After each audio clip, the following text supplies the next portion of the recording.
मित्रांनो आणि मैत्रिणींनो, बडबड ऐकायची नसेल ना तर नो ऑप्शन, तुम्हाला ऐकावी लागेल. ऐका ना, थोडं ऐकून घ्या ना माझं.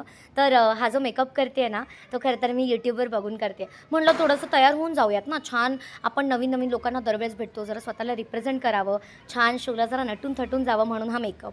आणि मग काय, आता हा मेकअप झाल्यानंतर मस्तपैकी छान दिसते का हे बघून चहाचा घोट घेतला आणि म्हणलं चला आता तयारी झालेली आहे, तर चटकन आणि पटकन आपण निघूया बॅगा घेऊन. आणि मग काय, ओला कॅब तर बुक केलेली, पण असं कधी होईल का कॅबवाला बरोबर लोकेशनला येईल का आणि वेळेत येईल का?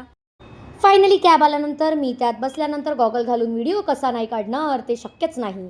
आणि मग फायनली ट्रॅफिक पार करत कॅबवाल्याचे रील्स ऐकत मी पोहोचले. तिथे आमची मंडळी ऑलरेडी पोहोचली होती.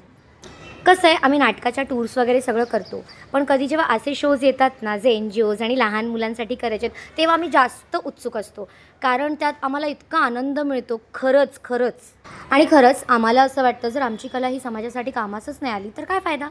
आणि पुढे अजून आम्ही काय धमाल केली, काय मजा केली, काय काय केलं, हे सगळं जर तुम्हाला ऐकायचं असेल, बघायचं असेल, तर आत्ताच जा आणि पपेट्री हाऊसच्या अकाउंटला फॉलो करा.